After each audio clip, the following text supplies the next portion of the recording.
Good morning students. We are doing 9th class second chapter Physical Features of India.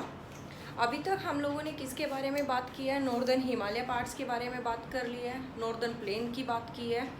अभी जो इस video में हम लोग डिस्कस करेंगे वो पेनिनसुलर प्लेट्यूज़ की बात करेंगे। अब पेनिनसुलर प्लेट्यू की बात की, सबसे पहले तो क्वेश्चन यही आता है कि पेनिनसुलर क्या होते हैं। पेनिनसुलर उस लैंड मास को आप बोलोगे जिसमें आपकी 3 साइड से वाटर बॉडीज ने उसको कवर किया है। अगर हम इंडिया के सर्दर्न पार्ट की बात करते हैं तो आपका ये क्या है, पेनिनसुलर पार्ट है। पेनिनसुलर पार्ट कैसे है, इस साइड पे आपको अरेबियन सी मिलेगा, इस साइड आपको बे ऑफ बंगाल और आपको बिल्कुल आपके इंडिया के डाउन पे ही आपको क्या मिलता है कि आपका इंडियन ओशन मिलता है। तो ये पार्ट जो आपका वाटर बॉडी ने 3 साइड से कवर किया है, जिस भी लैंड मास को उसको आपने बोल दिया पेनिनसुलर प्लेट्यू। ओके, पेनिनसुलर की बात की है। और जो आपका वाटर बॉडी, आपके चारों साइड वाटर बॉडी होगी और बीच में लैंड मास होगा, उसको आप आइलैंड बोलते हो। अभी जब हम इसकी बात कर रहे हैं पेनिनसुलर प्लेट्यू, अब क्या है, प्लेट्यू क्या होता है? प्लेट्यू नॉर्मली जो आपकी लैंड मास होती है वही लैंड मास होगी, बट वो आपकी जो लैंड मास के ऊपर हाईली एलिवेटेड लैंड होगी। हाईली एलिवेटेड लैंड कैसे? अब हम लोग क्या बोलते हैं, ये लैंड है और लैंड के ऊपर ही आपके माउंटेन्स मिलते हैं, बट यहाँ हम क्या बोल रहे हैं, उसको प्लेट्यू वर्ड यूज किया है उसके लिए, उस फीचर के लिए, उस रिलीफ के लिए हम लोगों ने प्लेट्यू वर्ड यूज किया है। प्लेट्यू क्यों किया है? क्योंकि जो आपका माउंटेन होगा तो माउंटेन के पास पीक होगी, माउंटेन के पास क्या होगी, पीक होगी। लेकिन जब हम प्लेट्यू की बात करते हैं वो आपका उसका जो अपर पोर्शन होगा वो बिल्कुल फ्लैट होगा। तो उसको हम किससे कंपेयर करते हैं, टेबल शेप्ड उसको बोल दिया। कैसे कि एक रूम है, रूम के अंदर एक टेबल रखी है किसी भी कॉर्नर के अंदर या सेंटर में, तो वो क्या है, आपका हाईली एलिवेटेड है, फ्लोर से ऊपर उठा हुआ है, बट वो कैसा है, फ्लैट लैंड मास है। तो इसको क्या बोल दिया आपने, प्लेट्यू को समझने के लिए बोल दिया कि लैंड मास होगा बट वो highly elevated without peak flat land mass होगा, जिसको आपने क्या बोल दिया, plateau. A table landmass composed of the old crystalline igneous and metamorphic rock। अब आपका इसका जो फॉर्मेशन हुआ है प्लेट्यू का, इंडियन प्लेट्यू का, उसका फॉर्मेशन कैसे हुआ है, इस लैंडमास की बात करते हुए टेबल लैंडमास मींस की प्लेट्यू के लैंडमास का जो कैसे कंपोज हुआ है वो ओल्ड क्रिस्टलाइन इग्निशियस रॉक से और मेटामॉर्फिक रॉक से हुआ है। क्रिस्टलाइन रॉक्स की जब हम बात कर रहे हैं तब किसकी बात कर रहे हैं कि इसका जो फॉर्मेशन हुआ है वोल्केनिक एक्टिविटीज की वजह से, वोल्केनो के इरप्शन की वजह से भी इसका फॉर्मेशन हुआ है। जब आपका वोल्केनिक की वजह से वोल्केनो इरप्शन की वजह से हुआ है, तब क्या हुआ, यहाँ पर सॉइल का भी फॉर्मेशन हुआ। सॉइल कैसी फॉर्मेशन हुई, आपकी ब्लैक सॉइल का फॉर्मेशन होगा, form due to the breaking and drifting of Gondwana land. अब सेकंड क्या है, जितने भी आपके फिजिकल फीचर्स या रिलीफ्स की फॉर्मेशन होगी, मोस्टली की कैसे होगी, किसी ना किसी आपकी प्लेट के ब्रेकिंग की वजह से होगी, उसकी ड्रिफ्टिंग की वजह से होगी। ड्रिफ्टिंग जैसे आप लोगों ने टीथी सी के अंदर आपकी इंडो ऑस्ट्रेलियन प्लेट और यूरेशियन प्लेट की क्या हुई थी, ड्रिफ्ट हुई थी वो, तब क्या हुआ, आपका कन्वर्जेंट हुआ जब उन प्लेट्स का, तो आपके हिमालय का फॉर्मेशन हुआ। सेम पार्ट पे क्या होता है, गोंडवाना लैंड में आपकी ब्रेकिंग हुई और उसकी ड्रिफ्टिंग हुई, जिसका क्या रिजल्ट आपको देखने को मिला, आपको पेनिनसुलर प्लेट्यू की हम लोगों ने बात की। Then peninsular plateau is made of the black soil. पहले ही बात कर ली है इस चीज की, कैसे फॉर्मेशन हुआ, इसमें ब्लैक सोइल मिलती है। ब्लैक सोइल क्यों मिल रही है, क्योंकि यहाँ पर क्या हुआ था, आपकी वोल्केनिक एक्टिविटी हुई थी, वोल्केनो इरप्ट हुए थे। जब भी आपका वोल्केनो इरप्ट होगा तब क्या होगा, आपके पास ब्लैक सोइल की फॉर्मेशन होगी। अब जब आप लोगों ने देख लिया कि हम लोगों के पास जो पेनिनसुलर प्लेट्यू है उसको 2 पार्ट्स में डिवाइड किया, जैसे आपने हिमालय का डिवीजन किया था, कितने 3 पार्ट्स में हिमालय का डिवीजन किया था जब लॉन्जिट्यूडनल डिवीजन किया, हिमाद्री, हिमाचल और शिवालिक की बात की, ऐसे ही जब आप पेनिनसुलर प्लेट्यू की बात कर रहे हो उसको भी 2 पार्ट्स में उसका डिवीजन करोगे। और जो वो 2 पार्ट्स होंगे, एक होगा आपका सेंट्रल हाईलैंड, दूसरा होगा आपका डेक्कन प्लेट्यू। कैसे, central highland and Deccan plateau. सबसे पहले डेक्कन प्लेट्यू की बात करते हैं। डेक्कन प्लेट्यू इंडिया के इस पार्ट में ट्रायंगुलर शेप में जो लैंड मास है उसको आप क्या बोलते हो, Deccan plateau. Triangular land mass laying south of the Narmada river.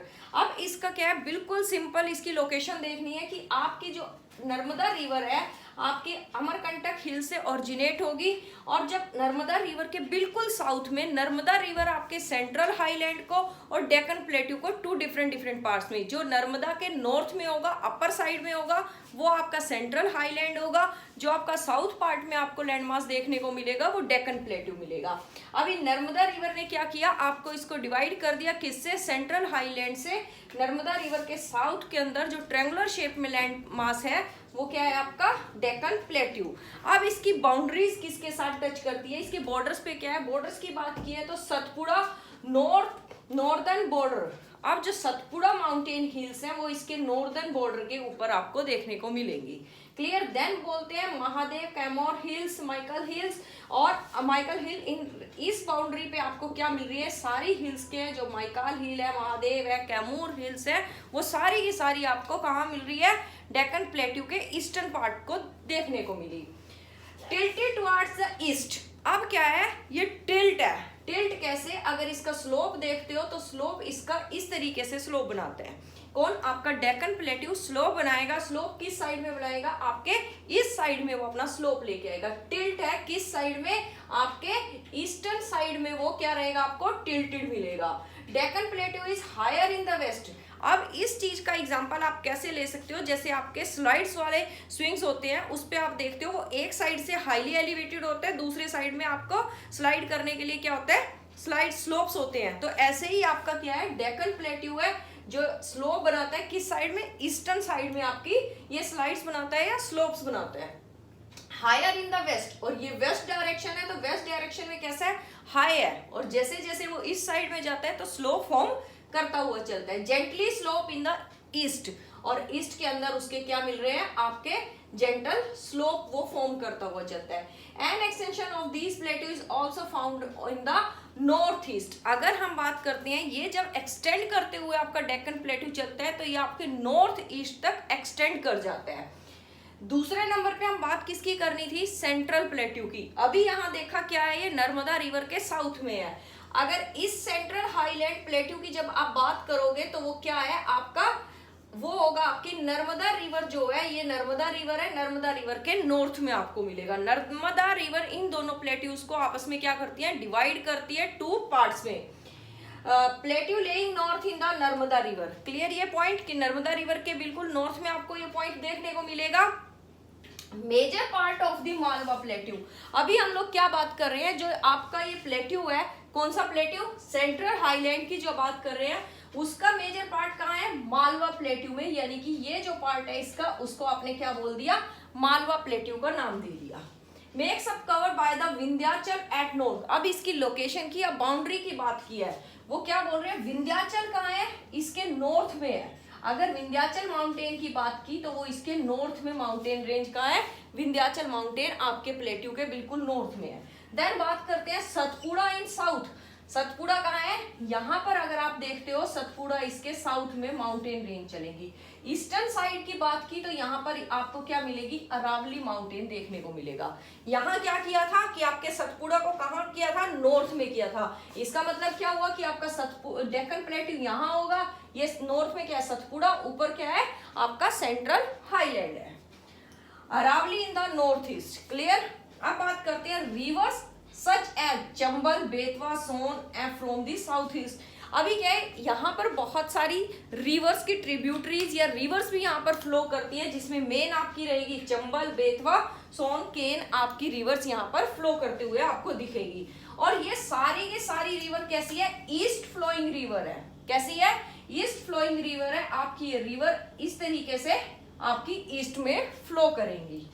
Then हम बात करते हैं central highland is wider in the west. जैसे मैंने इधर दिखाया आपको कि जो सेंट्रल हाईलैंड है आपका वाइडर मिलेगा, किधर वाइड होगा, किस साइड में, इस वेस्टर्न साइड में वो वाइड रहेगा। जैसे जैसे उसका स्लोप ईस्टर्न साइड में जाएगा तो वो क्या होगा, नैरो होता हुआ जाएगा।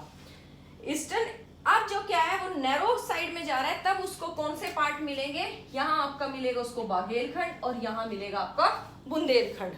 हो गए तीन चीज। पहले मालवा का मेजर पार्ट बोला, फिर मैंने बुंदेलखंड और बागेलखंड का। जब वो अपना एक्सटेंड ईस्टर्न साइड में कर रहे हैं तब वहां पर आपका क्या हो गया, छोटा नागपुर प्लेट्यू तक भी वो एक्सटेंड करते हुए चला है। छोटा नागपुर तक क्या एक्सटेंड करते हुए चला, कौन सा आपका सेंट्रल हाईलैंड प्लेट्यू, किस साइड तक, ये आपका छोटा नागपुर प्लेट्यू है। और छोटा नागपुर प्लेट्यू क्या होता है, रिच ऑफ रिसोर्सिस होगा। मैक्सिमम रिसोर्सिस आपको कहाँ मिलेंगे, छोटा नागपुर बेल्ट में मिलेंगे। इस वीडियो में हम लोगों ने देख लिया कि कैसे प्लेट्यू का फॉर्मेशन होगा, इंडिया के पास कैसा प्लेट्यू है उसकी बात कर ली। नेक्स्ट वीडियो में हम कैसे इंडिया के डेजर्ट की बात करेंगे कि वो आपका कैसे फॉर्म होगा, क्या क्या उसके फॉर्मेशन में हेल्प करेंगी। Thank you.